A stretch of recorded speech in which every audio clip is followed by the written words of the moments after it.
J'ai réalisé les deux précédentes vidéos pour permettre à chacun de juger de mes propos, de la qualité de mes propos, pour juger de mes sources, et pour donc permettre à chacun de se rendre compte si je suis un plaisantin ou juste un mec léger qui a regardé quelques vidéos sur Internet ou quoi, ou si j'ai des sources beaucoup plus profondes, beaucoup plus sérieuses que cela, et chacun juge à son gré. Toujours est-il que c'était dans le but qu'en évaluant la qualité des propos, en vérifiant déjà toutes les informations que j'ai pu donner dans ces deux premières vidéos, les gens puissent se rendre compte immédiatement si ce que je vais dire maintenant tient encore la route. Parce que je vais dire des choses beaucoup plus sérieuses, beaucoup plus graves maintenant. Le plan du nouvel ordre mondial, ce mot maintenant tout le monde le connaît. Peu de gens savent qui est derrière. Très peu de gens. Ceux qui ont fait des recherches là-dessus ont abouti à quelques dizaines de familles qui contrôlent tout cela et qui sont propriétaires aujourd'hui, je dis bien propriétaires, de la Réserve fédérale américaine, des banques centrales, des banques mondiales, environ une centaine des plus grosses multinationales du monde, et donc forcément y compris Bayer, Monsanto, etc., les pires, qui sont également propriétaires de tout ce qui est armement, laboratoire militaire, secret et université. Donc qui ont accès à la science, à la technologie et qui ont complètement phagocyté ce qui voudrait se présenter comme la plus grande puissance du monde, donc les États-Unis. Et en tous les cas, ils s'en servent librement, tous les services américains.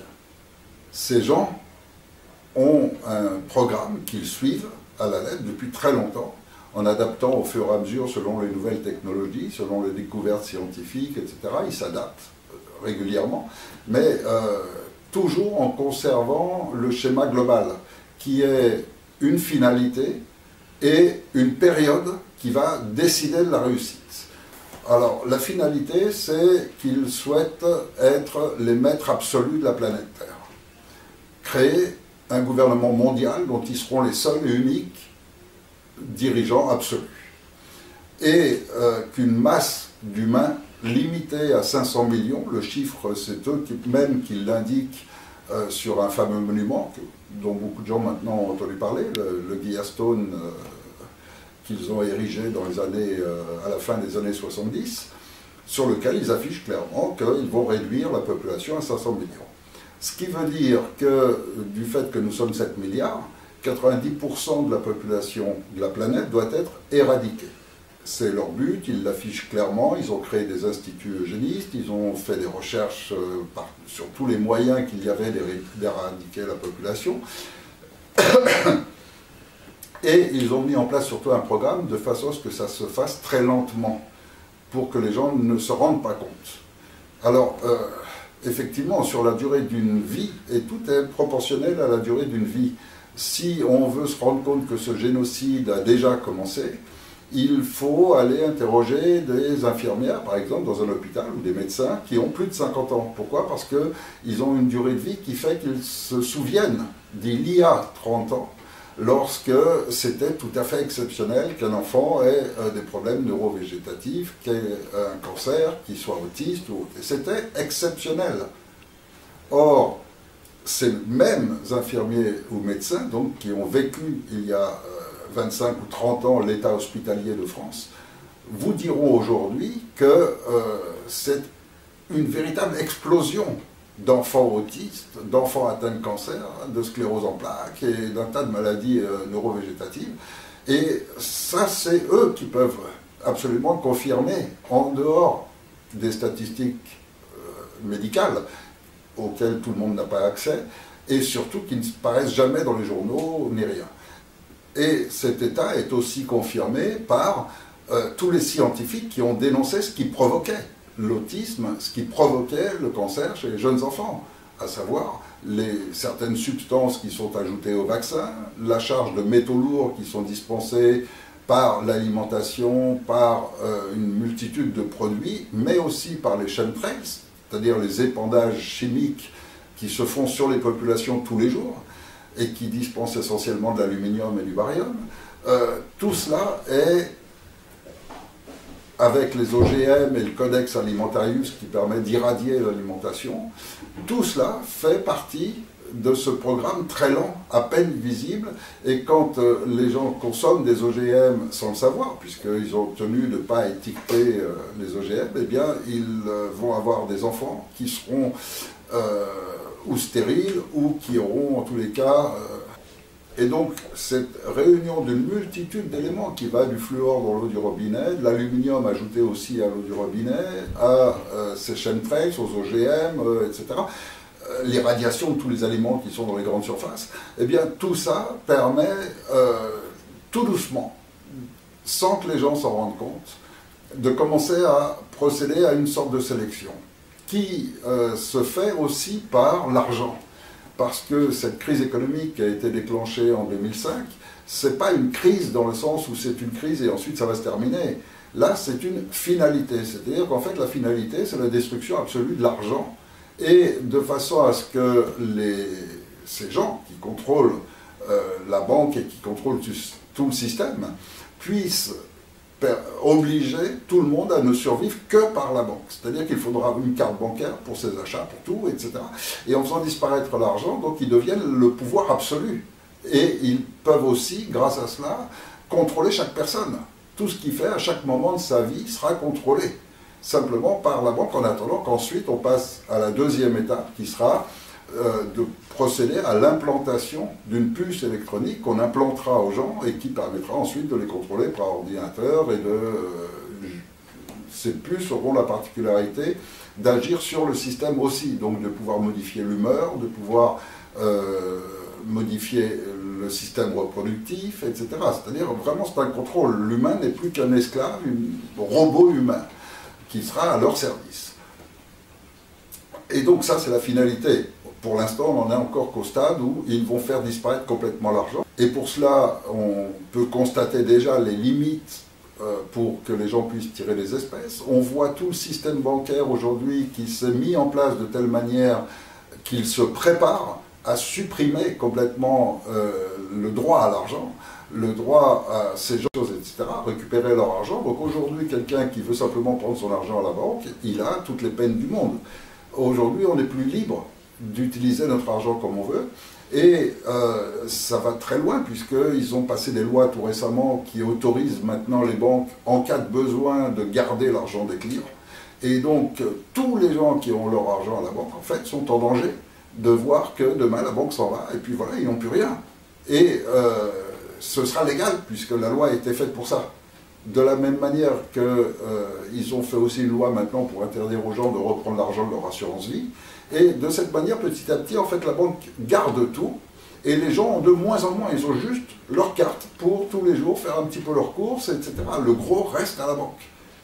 Et le gros est difficilement accessible, et de plus en plus difficilement accessible. Sauf pour les super riches, c'est autre chose. Mais pour les gens normaux, même très à l'aise économiquement, la disponibilité de leur argent est de plus en plus limitée. Limitée à tous les niveaux. Et puis, selon les informations que j'ai au niveau du programme global, l'argent va être le premier outil déclencheur.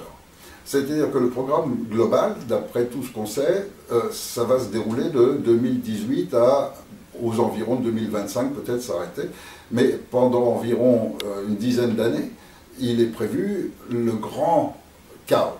Le grand chaos, c'est vraiment la finalité de leur plan. C'est ce qui était décrit au tout départ, et c'est ce qu'ils ont maintenu toujours, c'est leur finalité. Le principe, c'est assez simple, c'est provoquer une telle pagaille sur la planète, où tout le monde s'entretue, où il y a des guerres mondiales, des guerres civiles, où il y a des épidémies, où il y a tout en même temps. Et c'est un chaos tellement monstrueux que le jour où des gens vont arriver avec des forces armées en disant on vient rétablir l'ordre, tout le monde applaudira.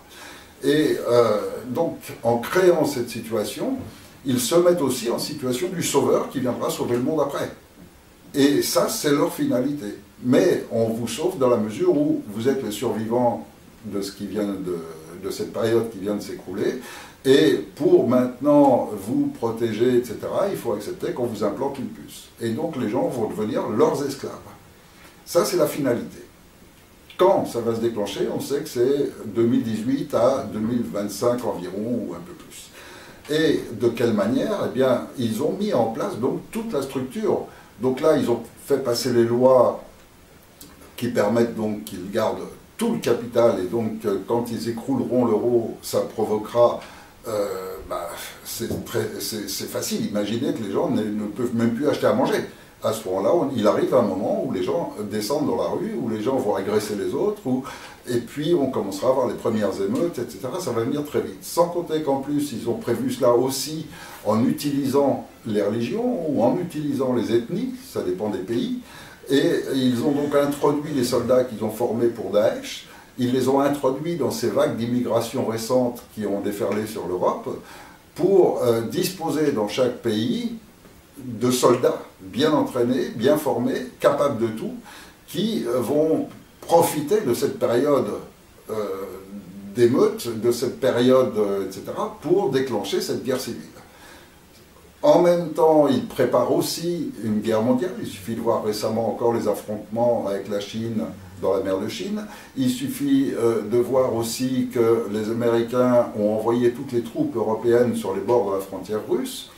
Et de voir aussi cette triche permanente avec les médias, où les médias vous disent exactement le contraire de la réalité. Prenons juste ce cas, par exemple, précis de la Russie.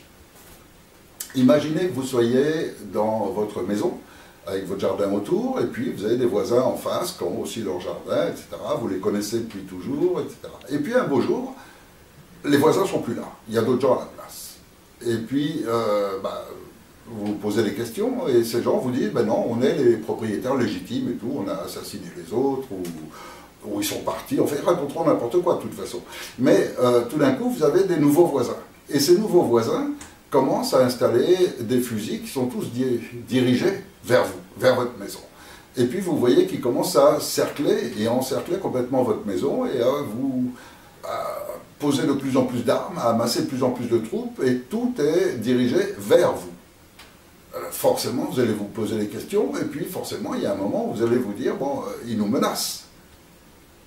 Or, aujourd'hui, les Américains ont envoyé des troupes françaises, italiennes, allemandes, etc., sur toutes les frontières russes pour menacer la Russie, disposent de bases militaires, de bases de missiles, etc., tous dirigés contre la Russie.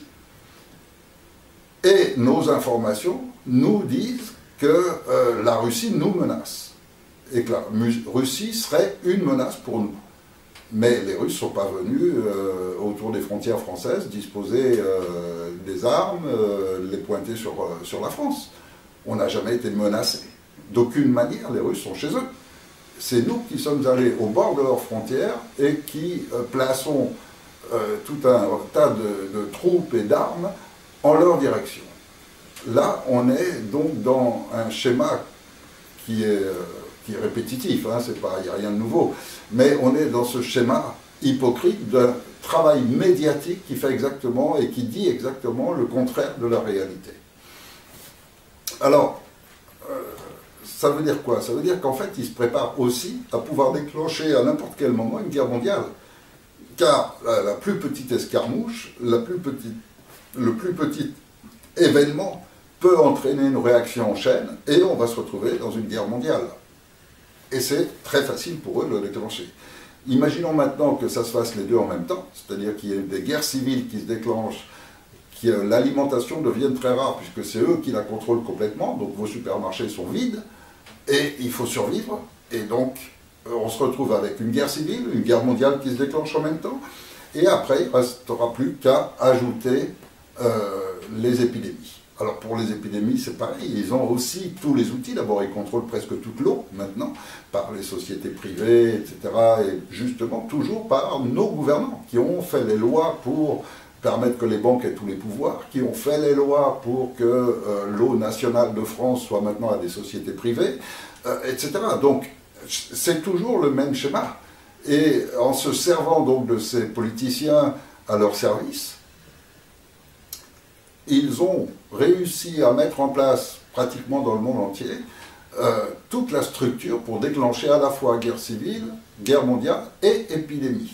Donc les épidémies, ça c'est le plus facile parce qu'avec les chemtrails, c'est-à-dire avec ces avions qui passent tous les jours pour répandre des produits chimiques sur les populations, pour l'instant c'est de l'aluminium, du barium, des phtalates, qui sont des perturbateurs endocriniens, qui permettent donc de baisser le système immunitaire des gens, ça fait plus de malades, qui consomment plus de médicaments, et donc ça fait marcher leur industrie. Seulement, à n'importe quel moment, à ces produits, ils peuvent aussi ajouter n'importe quel type de bactéries. Car la guerre bactériologique, les Américains ont développé, mais au-delà de tout ce que tout le monde peut imaginer. Et ne serait-ce que des vieilles maladies qui apparaîtraient aujourd'hui brutalement, dans les chemtrails, s'ils mettraient la peste, la lèpre, le choléra, n'importe quoi, et effectivement, ils provoqueraient une épidémie mondiale qui provoquerait vraiment une hécatombe. Et comme en plus... en état de guerre civile, en état de guerre mondiale, il est certain, avec la crise économique qu'ils auront provoquée, qu'il n'y aura plus non plus le service de santé, les hôpitaux seront extrêmement limités, il n'y aura presque plus d'accès aux soins, etc. Donc c'est vraiment, ils sont en train de préparer un truc absolument monstrueux.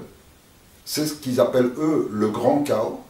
Et de laisser la planète plonger dans cette situation, les gens s'entretuer pour un quignon de pain et pour leur survie, le jour où ils arriveront avec leurs armées en disant on vient vous libérer, on vient rétablir la paix, tout le monde va applaudir. Et donc, le schéma de ce qui se prépare, c'est ce que j'essaye de dire depuis très longtemps. Dès que j'ai écrit la démosophie, il y a plus de 10 ans, j'expliquais tout ça, et j'expliquais que ça allait se passer en 2018, et il y a plus de 10 ans, j'expliquais aussi par quel processus ils allaient faire tout ce qui a été fait. Et malheureusement, je ne m'étais pas trompé d'un poil, puisque tout ce qui était écrit dans la démosophie est en train de se produire, et s'est produit, avec toutes ces nouvelles lois liberticides, avec toutes ces lois qui réduisent complètement les droits des peuples et augmentent les pouvoirs des dirigeants. Tout cela est leur schéma, mais pas le nôtre. Le nôtre, celui des peuples, c'est celui du droit à vivre, c'est celui du droit à la liberté. La base même de ce qui a été la Déclaration des droits de l'homme, c'est les droits sacrés et inaliénables de l'humain. Sacrés et inaliénables. Ce sont les termes qui sont employés. À un autre moment, on emploie le terme imprescriptible. Ça veut dire que d'aucune manière, aucun dirigeant n'a le droit, ne peut toucher à ces droits. Ne peut ni les limiter, ni les changer, ni les modifier, ni y toucher d'aucune façon. C'est la règle absolue qui fonde la France. Déclaration des droits de l'homme et du citoyen. Alors, je rappelle quand même qu'à cette époque-là, la Révolution française a été déclenchée par ces gens qui ont voulu établir la République. Et dès le départ, c'était le but, établir leur République, car la franc-maçonnerie est une pieuvre qui contrôle tout le pays, qui peut le piller régulièrement grâce à un outil exclusif qui est la République. La République est le pire de tous les systèmes de gouvernement, ça n'a jamais fonctionné dans aucun pays du monde. Chaque pays qui a eu la République a vu aussitôt la corruption se développer à l'extrême et à la fin le pays disparaît ou meurt ou la civilisation s'écroule. On l'a vu en Grèce, on l'a vu à Rome, on l'a vu tout le temps. Et puis il n'y a jamais eu un pays qui arrive à s'en sortir lorsqu'il est en République. Parce que ça donne le pouvoir absolu à cette secte de la franc-maçonnerie qui favorise cette corruption et qui surtout peut piller le pays de façon pratiquement invisible pour le peuple. Et donc la République, ce qu'on n'enseigne pas à l'école, c'est qu'en voulant mettre en place cette République, ça a déclenché la terreur, ça a déclenché le génocide vendéen, ça a déclenché absolument tout ce qui est négatif pour l'humain est venu de la République. Et heureusement, les penseurs en 1789 qui ont rédigé la Déclaration des droits de l'homme et du citoyen, pour cette raison, ont fait extrêmement attention dans toute cette Déclaration des droits de l'homme à ne jamais parler de la République, à ne jamais mettre le mot ni une seule fois, parce que effectivement c'est le pire ennemi de l'homme. Et donc, cette Déclaration des droits de l'homme adoptée par le peuple de France et qui sert donc de base à la France moderne, elle a cette qualité exceptionnelle de garantir notre liberté. et un certain nombre d'autres droits, dont celui de la résistance à l'oppression, mais elle a cette force terrible de permettre à l'être humain d'être libre. C'est-à-dire qu'il n'a pas un supérieur qui lui impose d'être un esclave. Alors, forcément, pour eux, c'est l'ennemi qu'il faut abattre. Cette déclaration des droits de l'homme, ils la combattent depuis toujours. Et grâce à la franc-maçonnerie, ils ont quand même réussi, quelques dizaines d'années plus tard, à imposer leur république. Ils y sont quand même parvenus, et grâce à cela, s'est déroulé ensuite tout le XXe siècle, qui aboutit à maintenant, et à cette situation où la franc-maçonnerie pille régulièrement tout le pays France. Toutes les richesses de France finissent dans leur poche, et de leur poche, ça passe ensuite dans les paradis fiscaux, auprès de la secte qui supervise le tout, qui sont donc ces familles possédant toutes les richesses du monde, et qui les emploient comme des marionnettes. Tous nos dirigeants sont leurs marionnettes, et tous les dirigeants du système actuel leur appartiennent. Alors, quand on est conscient de cela, quand on est conscient, et il suffit de lire leurs ouvrages, il y a tellement d'informations aujourd'hui que n'importe qui peut aboutir et constater les mêmes choses que moi, c'est évident. Donc, quand on voit tout cela, on se dit, bon, comment on peut en sortir? Quel est le moyen? Alors, il y a un autre phénomène qui se produit avec cette déclaration des droits de l'homme, c'est qu'elle garantit la liberté de l'individu et un certain nombre d'autres droits, et elle a eu un rayonnement sur le monde entier. Ce qui veut dire qu'aujourd'hui, dans le monde entier, tous les peuples du monde, soit ils l'apprennent à l'école, soit ensuite c'est par la culture générale, mais tout le monde entier considère la France comme le pays symbole des droits de l'homme, donc symbole de la liberté, du droit humain. Et ça, c'est ce qui dérange énormément le nouvel ordre mondial, et c'est pour ça que la France est une cible majeure qui doit être abattue en priorité, on va dire, et que c'est par la France, très probablement, qu'ils vont déclencher tout le processus, parce qu'il faut abattre les droits de l'homme. Sinon, on ne peut pas accepter le statut d'esclave et tout ce qui va suivre et tout ce qu'ils ont prévu. Donc, pour abattre le droit de l'homme, d'une part, il y a déjà son absorption à l'intérieur de ce qu'on appelle un bloc constitutionnel. Donc ça, c'est le travail de la franc-maçonnerie, qui a réussi à influencer jusqu'à ce que les droits de l'homme ne soient plus tout seuls fondateurs de la France et que tout se calque et que tout soit issu de ces droits de l'homme. Qu'est-ce qu'ils ont fait? Ils ont commencé à y ajouter d'autres éléments pour en faire ce qu'ils appellent un bloc constitutionnel. Comme si les droits de l'homme étaient l'équivalent de la Constitution qu'eux écrivent ensuite pour déterminer leurs règles. Non, la Constitution doit venir des droits de l'homme. Alors au départ, ils n'avaient pas trop le choix, ils étaient obligés de respecter les droits de l'homme et donc de faire une Constitution qui ne nie pas et ne va pas s'opposer aux droits de l'homme, ça ils ne pouvaient pas faire autrement. Mais petit à petit, ils ont commencé à dévier. Et puis avec l'arrivée de Sarkozy, ça a été vraiment un bouleversement complet, puisque là, ça a commencé vraiment à une constitution complètement revue, trichée, arrangée, pour supprimer ces droits de l'homme.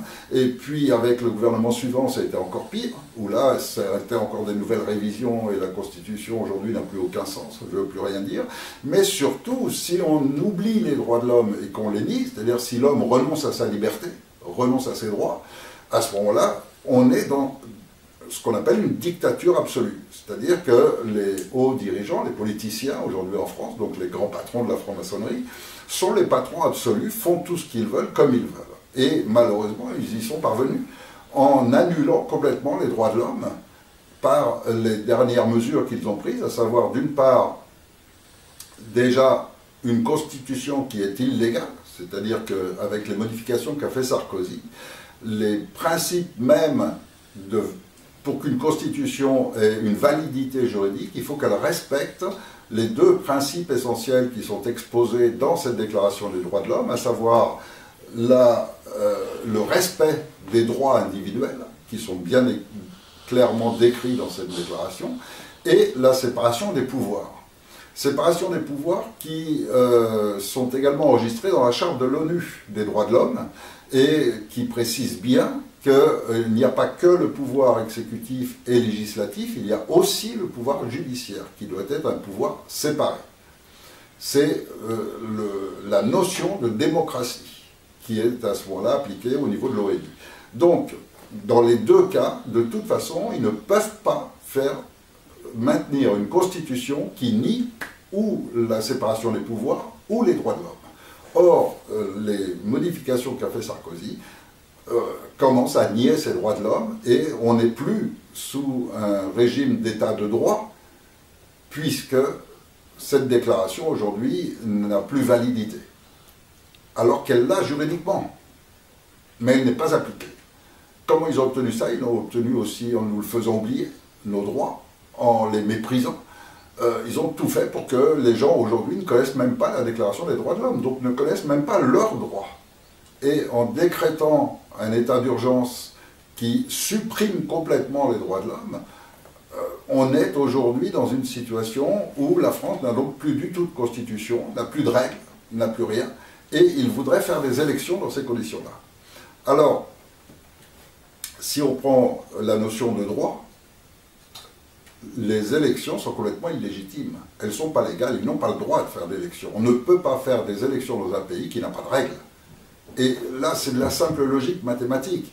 À partir du moment où la Constitution n'existe plus, ça veut dire que les règles à partir desquelles elle choisit le mode qui détermine ceux qui vont diriger le pays, si ces règles n'existent pas, des élections n'ont aucun sens. On est en train d'élire un dictateur, quel qu'il soit. Et donc, c'est ça qu'ils essayent de nous faire avaler. Ils essayent de nous faire admettre que nous sommes en dictature et ils essayent de nous obliger à accepter une dictature de la franc-maçonnerie sur la France, de la haute politique. C'est la même chose, haute franc-maçonnerie, haute politique, tous les politiciens sont de la haute franc-maçonnerie.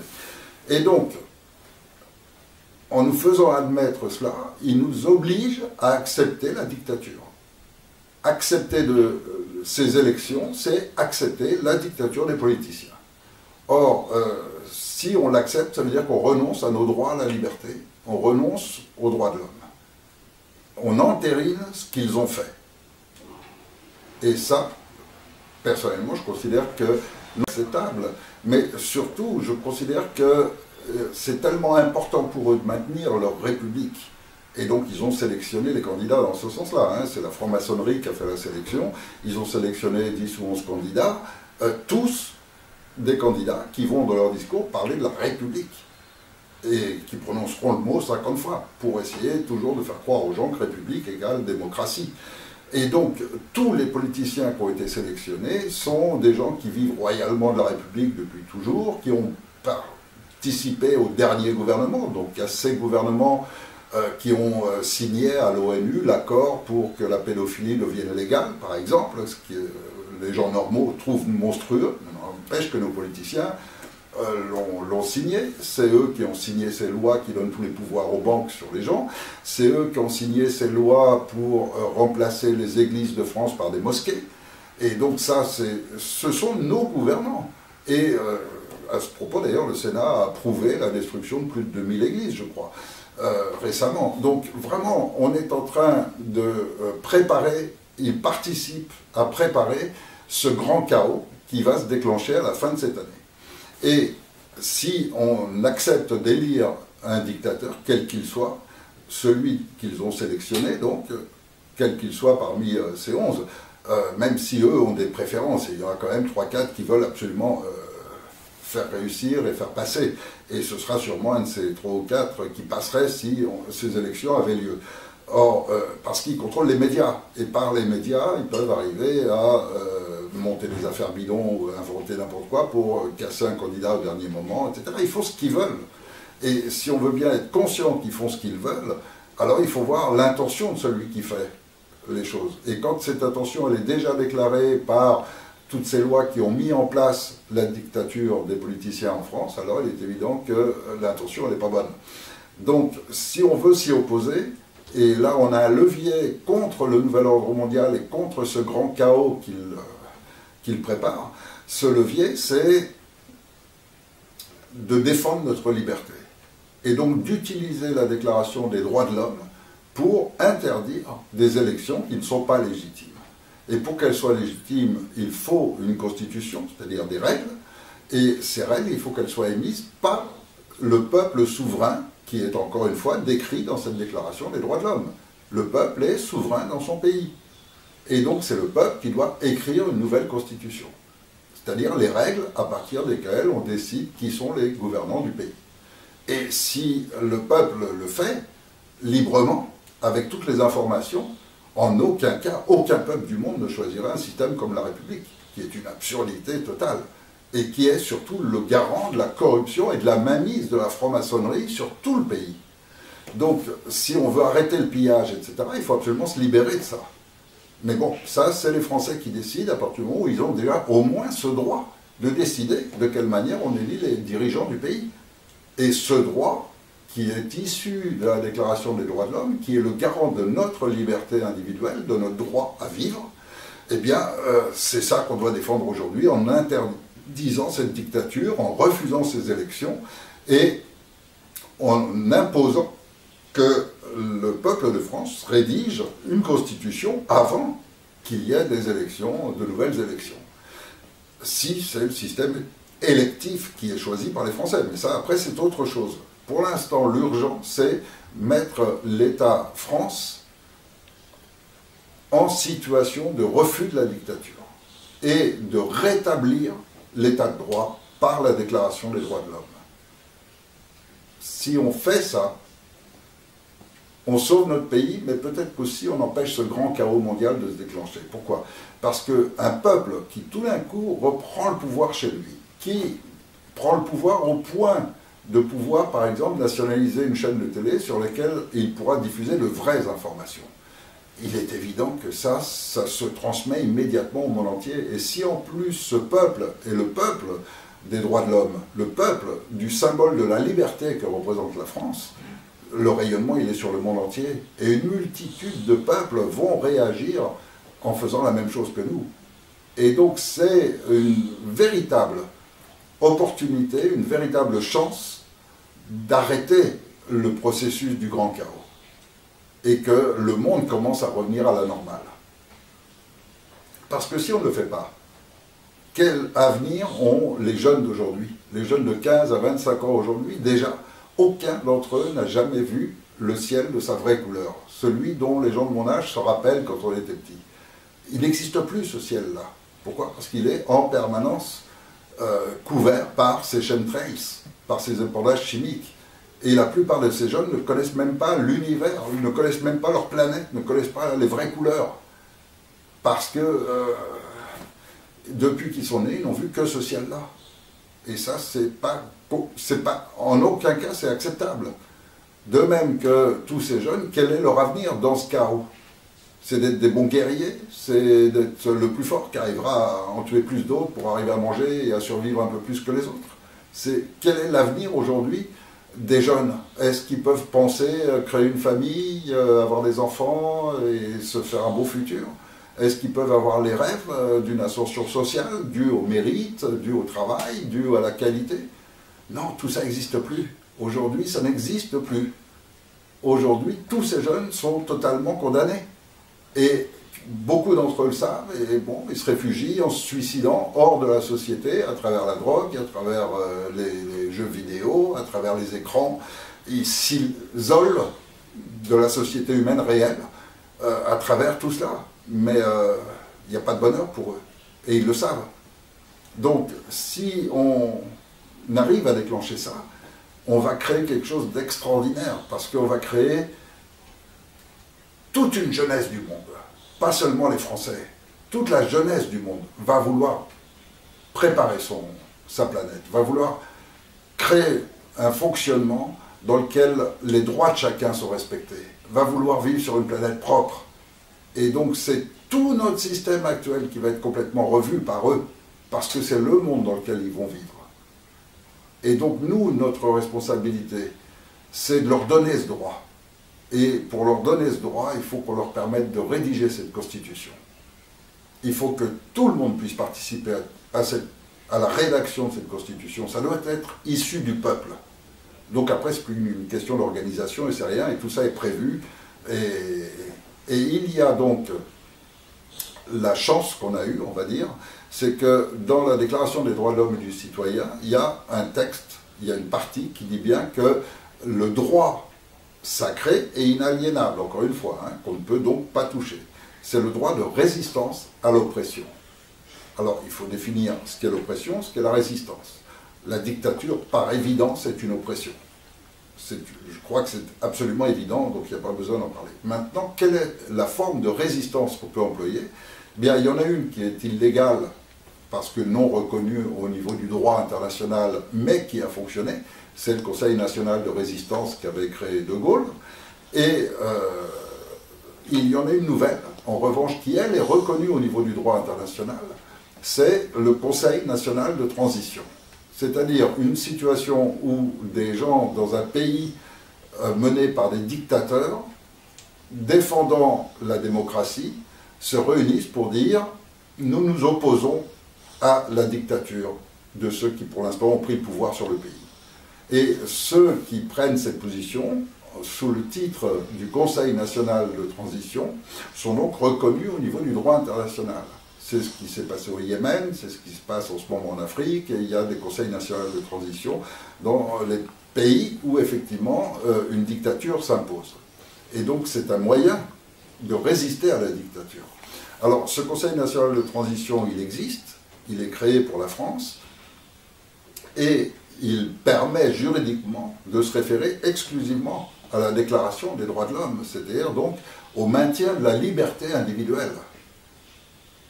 Or, à partir du moment où des gens refusent une dictature, naturellement, ils ont ce recours du Conseil national de transition. Et le programme de ce Conseil, c'est un programme qui consiste presque exclusivement à maintenir le pays en le restaurant rapidement, en empêchant les folies qui sont des lois qui donnent tous les pouvoirs aux banques et aux multinationales, etc. Mais c'est surtout et urgemment de permettre que l'ensemble du peuple de France crée sa constitution et donc crée les règles et un nouveau gouvernement. Alors qu'un peuple recouvre sa liberté, recouvre ses droits au nom de la Déclaration des droits de l'homme, il est évident que partant de la France, ça va provoquer un raz-de-marée mondial. Et qu'effectivement, les pouvoirs des banques, des multinationales et des hauts dirigeants va complètement être remis en question. Et toutes ces marionnettes qui se présentent aux élections, tous soi-disant avec une multitude de promesses, mais c'est toujours la même chose. Les gens qui ont vécu 40 ou 50 ans ou 60 ans ont déjà vu tous les politiciens, depuis toujours, moi je remonte jusqu'à De Gaulle, enfin après De Gaulle, donc Pompidou, Giscard d'Estaing, etc., tous font une multitude de promesses et jamais aucun n'a tenu la moindre promesse une fois qu'il était élu. C'est le jeu de la politique, c'est le jeu de ces gens-là. Et aujourd'hui, il y a encore un tas de gens qui se présentent avec chacun un tas de promesses. Seulement eux-mêmes ont l'expérience des 40 années qui viennent de s'écouler, des 50 années qui viennent de s'écouler, durant lesquelles ils ont vu que tous les politiciens qui avaient fait des promesses n'ont jamais été inquiétés du fait qu'ils n'en ont tenu aucune. Et donc aujourd'hui, il serait bien bête de se priver de faire autant de promesses qu'on veut. Et évidemment, puisqu'ils savent que ça ne leur portera aucun préjudice. Il n'y a qu'une chose qui compte, c'est grâce à n'importe quel type de promesse, obtenir beaucoup de votes pour gagner. Et de toute façon, ils n'ont rien à perdre parce que tous ensemble participent, sont du même clan, c'est la même aristocratie, c'est le même monde, c'est une caste. Et cette caste de la haute franc-maçonnerie, ou liée à la franc-maçonnerie d'une manière ou d'une autre, cette caste de toute façon ne peut rien perdre. Donc qu'il gagne ou qu'il ne gagne pas, bien sûr, celui qui gagne, c'est un super bonus. Seulement les autres, de toute façon, auront toujours les partis politiques, auront toujours l'argent facile, auront toujours la République qui va les nourrir et leur permettre de les privilégier de la France. Les super privilégiés de la France. Et c'est ce qui fait qu'aujourd'hui, quand c'est malheureux d'entendre des jeunes, aujourd'hui, quand ils voient passer une voiture exceptionnelle ou quoi, de se dire, oh purée, ça c'est ou un politicien ou un trafiquant de drogue. Parce qu'aujourd'hui, moi quand j'étais petit, on voyait passer des super belles voitures, on se disait, putain, ça c'est un mec qui a dû super bosser, ou qui a monté une belle entreprise, ou qui a du génie, ou qui a le mérite du travail, etc. C'est-à-dire que dans ma jeunesse, on considérait que les gens qui pouvaient exposer des belles villas, etc., c'était le résultat de leur travail, de leur mérite, d'une manière ou d'une autre, et c'était logique. Donc c'était aussi accepté par tout le monde, parce que logique, le gars qui travaille 15 heures par jour, c'est normal qu'il ait plus que celui qui travaille que 6 heures. Et donc, tout cela a complètement changé. Et aujourd'hui, voir des jeunes qui aujourd'hui n'ont pas d'autres réflexes, d'autres imaginations, qui n'imaginent même pas qu'aujourd'hui on puisse réussir par son mérite, par son travail, par sa qualité, par son génie, ils n'imaginent même pas. Pour eux, il n'y a que deux manières de réussir, soit être bien né et être de l'aristocratie qui va profiter de tout sans aucun effort, soit on est dans le trafic de drogue. Et donc si eux ont pu, grâce aux lois qu'ils ont faites pour les banques, etc., et donc grâce au système bancaire, se mettre en position de pouvoir nous anéantir littéralement, en provoquant une guerre civile ou autre, simplement en bloquant l'argent, simplement en faisant partir les banques avec tout notre argent, etc. Si eux ont créé cette situation, il est bien évident que nous, on peut l'annuler en annulant ces élections et en rétablissant une constitution qui fait qu'entre-temps, on aura bloqué cette situation et empêché qu'il la provoque. Et cela, ça se fait par la création monétaire, par la nationalisation de banques, etc. Mais tout cela est prévu dans le programme du Conseil national de transition. Et c'est le seul moyen d'empêcher qu'ils déclenchent les choses. C'est plus leur laisser... En fait, il y a le bouton rouge et c'est eux qu'on le doit dessus. Si on leur retire ce bouton rouge, alors, ils n'ont plus ce pouvoir. Et si on veut leur retirer ce pouvoir, il faut absolument annuler des élections qui ne sont pas légitimes. Et on a pour ça toute la force du monde, parce qu'on a tout l'appui de la magistrature française, du moins de la magistrature honnête, je ne parle pas des francs-maçons, je parle de la vraie magistrature. On a tout le monde juridique français qui est parfaitement conscient des violations de la Déclaration des droits de l'homme, et donc qui peut, en se référant à la Déclaration des droits de l'homme, arrêter, déclencher des ordres d'arrestation de tous ces politiciens qui ont trahi la France, qui ont trahi le peuple français. Parce que quand on dit trahi la France, c'est pas trahi la France, c'est trahi le peuple français. C'est nous qu'ils ont trahi en prêtant ces avantages aux banques pour nous piller. Bien sûr, ils ont touché leur belle commission au passage, mais en attendant, c'est quand même eux qui nous trahissent et qui nous volent et qui rajoutent des taxes et des impôts, etc., pour nous extorquer plus.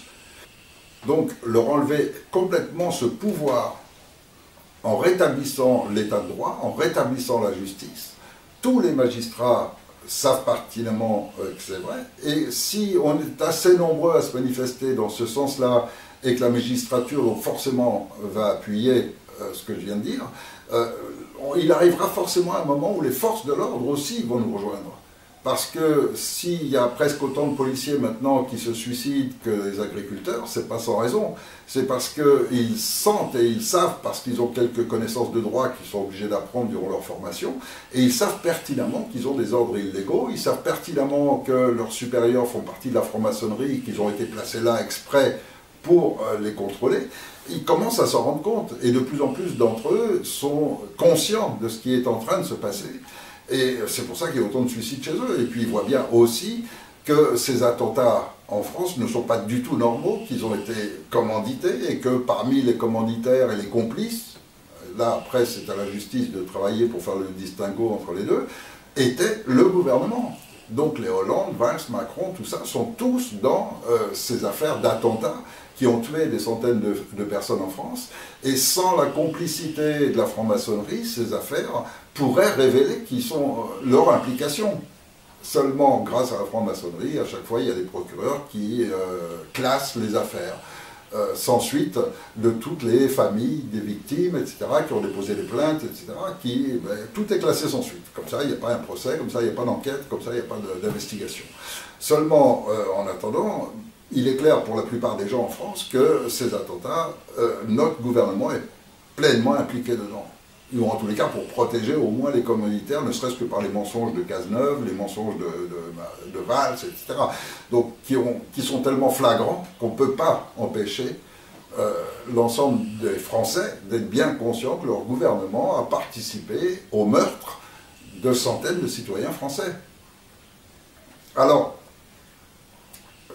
je fais un appel, je profite de cette vidéo, je fais un appel Le Conseil national de transition, aujourd'hui, c'est quelques dizaines de milliers de citoyens, c'est des ingénieurs, des patrons d'entreprise, des ouvriers, des chômeurs, c'est de toute religion, de toute nation, de tout.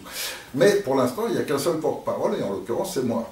Or, il faut plus de porte-parole, il faut aussi un comité directeur qui est déjà composé d'un certain nombre de personnes, mais qui doit être beaucoup plus riche, de gens qui sont capables d'avoir des mouvements, etc. C'est pourquoi j'appelle tous les candidats qui ont été rejetés par la franc-maçonnerie, donc qui n'ont pas eu les parrainages, tous ces candidats-là sont des gens qui, du fait qu'ils ont été rejetés par la franc-maçonnerie, il y a de très bonnes chances pour que ce soit des gens intègres, des gens qui aient des idées, des gens qui ont envie vraiment de sauver la France. Et donc je pense à des gens comme Didier Tauzin, comme Alexandre Jardin, et puis d'autres, je ne vais pas tous les citer, mais il est évident que si tous ces gens se réunissent autour d'une table même, et qu'ils veulent bien oublier un petit peu leur ego personnel, c'est-à-dire pas vouloir être le dirigeant de tous les autres, mais échanger des idées, prendre les décisions ensemble, etc., et raisonner tous ensemble, alors tous ces gens peuvent mener ce Conseil national de transition à interdire ces élections, mobiliser les forces de l'ordre, faire arrêter les criminels qui ont trahi le peuple et trahi la France, et relancer une nouvelle constitution qui sera rédigée par l'ensemble des Français. Parce que même si les idées sont différentes, tous les gens intègres sont d'accord au moins sur ce schéma. À l'évidence, les modifications qui ont été faites sur la Constitution durant ces 10 dernières années sont totalement illégales, illégitimes. Et donc, en prenant comme référence la Déclaration des droits de l'homme, qui est le texte de base fondateur de la France, ils sont tous d'accord, logiquement, pour qu'on rétablisse une vraie constitution. Et une vraie constitution, elle doit sortir du peuple, pas des dirigeants. Parce que là, si ces élections se déroulent, on va élire un dictateur qui fera les nouvelles lois qu'il voudra, comme il voudra. Parce qu'aujourd'hui, on est dans cette situation, puisque l'état de droit a été supprimé. Alors, pour ne pas accepter cela, il faut que tous ces gens qui ont été rejetés, tous les meneurs de mouvement, tous ceux qui peuvent avoir du monde, puissent participer activement à ce Conseil national de transition. Et là, on sera en France, qui sera celle de tout le peuple français contre quelques... parce qu'ils ne sont pas nombreux. Il y a 140 ou 130 000 francs-maçons en France, dont plus de 90% composent vraiment le bouclier, c'est-à-dire des gens naïfs qui profitent juste des avantages sociaux qu'on leur donne grâce à la franc-maçonnerie, et puis qui profitent des petits marchés, etc. Ils s'en mettent un peu dans les poches. Mais c'est pas plus méchant que ça, ils ne sont pas satanistes, ils participent en rien au grand plan général, ni rien, ils sont au courant de rien. Ils sont là comme boucliers. Et beaucoup d'entre eux, d'ailleurs, s'en rendent compte et fuient la franc-maçonnerie. En ce moment, en quantité, ils désertent la franc-maçonnerie. Mais à côté de ça, il y a les hauts francs-maçons, ceux que beaucoup de gens appellent les satanistes, qui sont réellement ceux qui protègent les réseaux pédophiles, ceux qui mènent la France. Malheureusement, c'est ceux-là. Et la franc-maçonnerie sert aussi de sélection, car c'est par ces cérémonies, ces messes noires, ces trucs spéciaux, qu'on sélectionne les gens le plus dépourvus d'empathie, le plus capables du pire, le plus capables de tout, les gens qui n'ont pas le moindre scrupule, et ceux-là, on les amène au gouvernement, parce que c'est ceux-là qui seront les meilleures marionnettes, c'est ceux-là qui serviront le mieux le nouvel ordre mondial. Et donc c'est tout ce schéma qu'il faut absolument détruire pour avoir un futur et pour offrir un futur à nos enfants. Alors voilà, j'appelle vraiment tous les meneurs de mouvement, quels qu'ils soient, connus, pas connus, je m'en fiche, vraiment tous, venez tous ensemble participer à un mouvement des Français qui défendent la liberté, défendent notre liberté, et donc pour cela défendre les droits de l'homme et du citoyen. Parce que cette déclaration des droits de l'homme et du citoyen, c'est le point de départ qui nous permet d'anéantir complètement la fausse constitution qu'ils ont mis en place, les lois qui ne sont pas respectées, etc. Et donc, le point de départ, il est là. Et donc, à partir de cette déclaration des droits de l'homme, les Français rédigeront une nouvelle constitution qui sera basée dessus et qui respectera ces droits de l'homme. Et donc, chacun d'entre nous, on aura nos droits individuels qui seront rétablis. Un autre exemple, pour en finir avec ces violations énormes, flagrantes, c'est que dans le bloc constitutionnel qui dirige la France, donc qui est la loi absolue française, logiquement, il y a le préambule de 1946. Or, ce préambule, pourquoi il a été maintenu? Tout simplement pour protéger le patrimoine français. C'est-à-dire que les terres de France, les grandes entreprises de France, les grands bâtiments publics, tout ce qui est France est absolument protégé par ce préambule dans lequel est bien précisé que ce patrimoine est national. C'est-à-dire qu'il appartient à tout l'ensemble du peuple. En clair, aucun politicien, personne ne peut vendre nos biens. Et donc, lorsque Sarkozy vend notre or contre les bons de cirque aux Américains, c'est une violation complète de nos droits. Lorsque Macron vend Alstom aux Américains, c'est une violation complète. Ils n'ont pas le droit de vendre nos biens. C'est bien clair dans le bloc constitutionnel. Alors vous allez me dire pourquoi aucun juge, pourquoi personne ne... Bien, si on était dans un état de droit, le soir même, Macron aurait été arrêté et le contrat annulé et Alstom serait toujours français. Ça, ce serait l'état de droit. Bon, et c'est ça qu'il faut rétablir. C'est-à-dire que la loi s'applique. Aujourd'hui, c'est plus le cas. Et d'ailleurs, tout le monde le voit au niveau de la justice. Et voit que la justice protège les réseaux pédophiles, protège le mal contre le bien. Et les gens de bien, par contre, emprisonnés, ça, il y en a en quantité. Dès que quelqu'un commence à dénoncer des mensonges, c'est lui qui est coupable. Donc, un citoyen découvre les sommes faramineuses que les politiciens touchent des commissions des multinationales pour passer justement ces lois, et trouve tout ça sur un compte au Luxembourg, etc. S'il le dévoile, c'est lui qui passe en justice. Lorsque vous découvrez un escroc, vous ne pouvez plus le dénoncer à la justice parce que c'est vous qui allez être accusé. C'est extraordinaire. Et les politiciens ont réussi vraiment à nous retourner complètement notre société à l'envers. Et on le constate dans tous les domaines. Hein. L'éducation nationale aujourd'hui détruit l'esprit des enfants. La santé, je ne vais pas tout dire, mais trop de médicaments, trop de vaccins sont là pour provoquer des effets secondaires graves à long terme. Toute notre société est inversée. Alors il faut la remettre à l'endroit. Et pour ça, il faut qu'on soit tous unis. Et pour s'unir, on a un Conseil national de transition et ce référendum dans une semaine. Et j'appelle vraiment tous ceux qui ont des mouvements, qui ont des adhérents, des gens qui les suivent, venez être les porte-parole, venez être les dirigeants de ce Conseil national de transition de façon à ce que tous vos adhérents se mêlent avec nos équipes et que tout ça commence à faire du monde et commence à agiter la France et à réveiller tous les Français qui sont encore trop nombreux, endormis, léthargiques, et puis surtout, le pire de tout, ils ont été conditionnés au point que plein de gens aujourd'hui, maintenant, c'est vrai si la télé l'a dit. Ah, si la télé l'a pas dit, alors c'est que c'est pas vrai. Non, il faut absolument remettre les esprits en ordre. Et trop de Français sont conditionnés, formatés, déformés complètement, et tout le monde est dans une sorte de confusion. Donc il faut absolument sortir, et de toute urgence, pour le bien de l'esprit humain, en sus de le bien de l'humanité, parce que certains concepts évidents, par exemple, il y a plus de 10 ans que j'ai inventé le concept de la TVA flexible.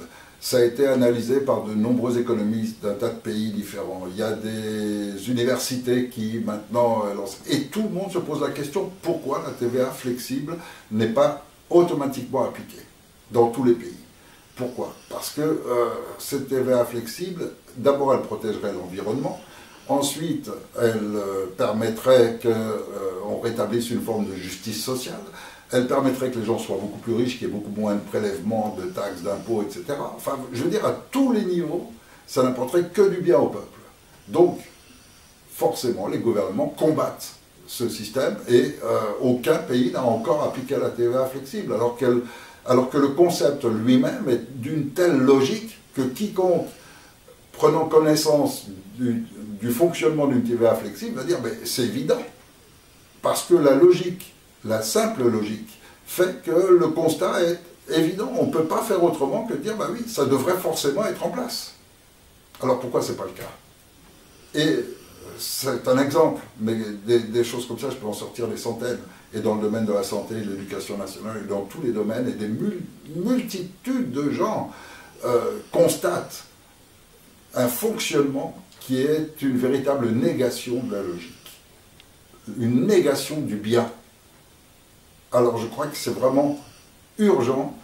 Et là, c'est très urgent parce qu'on a encore 8 jours, nos équipes à couvrir des zones de France, d'affiches, de tracts, etc., pour essayer d'amener des gens à voter au référendum. Est-ce qu'ils acceptent la dictature des politiciens ou est-ce qu'on rétablit un état de droit? Est-ce qu'ils acceptent de renoncer aux droits de l'homme, renoncer à leur liberté? Ils acceptent le statut d'esclave ou est-ce qu'ils veulent maintenir leurs droits? Voilà la question qu'on pose à travers ce référendum du 2 avril. Et il faut qu'on arrive à mobiliser le plus de gens possible pour avoir une opinion générale. Parce que aussi, les gens sont tellement formatés, etc., que beaucoup de gens ont renoncé. Ils se disent, ce qui compte, c'est d'arriver jusqu'à la fin du mois où je vais toucher mon thé qui va me permettre de vivre encore un mois de plus.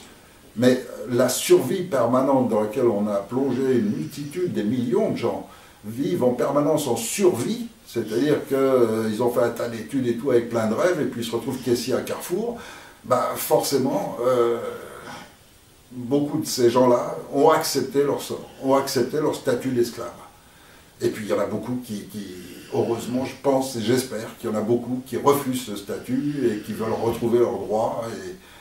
Et pour cela, bah, on a lancé ce référendum du 2 avril qui va être le point de départ de l'action qu'on pourra mener tous conjointement pour annuler complètement ces élections. Et on a encore 3 mois après pour travailler là-dessus, pour convaincre tout l'ensemble de la France de nier complètement ces élections, de les rejeter et de mettre en place un conseil de transition pour se débarrasser de ces politiciens qui établissent leur dictature. Est-ce que mon appel sera entendu? J'en sais rien. Est-ce que les Français ont vraiment envie de conserver leurs droits? Parce que pour beaucoup de gens, c'est confortable d'être complètement assisté, complètement, voilà, on vous donne juste de quoi manger. Et puis vous vivez jusqu'au soir, vous dormez, demain on vous redonnera encore un peu à manger. Voilà, il y a plein de gens qui sont contents de ça. Malheureusement, parce que je crois que l'humain, il vaut plus que ça. Je crois que l'humain, il doit retrouver sa dignité. Et sans liberté, il n'y a pas de dignité. Et la liberté, c'est les droits de l'homme. Et on ne peut pas accepter que les politiciens les aient supprimés. Et pour conclure et pour finir, je dirais que je m'engage vraiment. J'ai une certitude, non seulement par ma formation au départ en économie et finance, mais surtout par l'analyse et la connaissance de tout le système financier et bancaire. Ce dernier semestre 2017, l'euro va disparaître. Toutes les monnaies vont s'écrouler complètement. Et seuls ceux qui ont de l'or deviendront les maîtres absolus du monde. Et ceux qui ont un peu d'or bah, survivront quelque temps de plus que les autres. Mais le grand processus commencera par là, et il commencera à la fin de cette année. Et donc il faut vraiment, vraiment se bouger maintenant.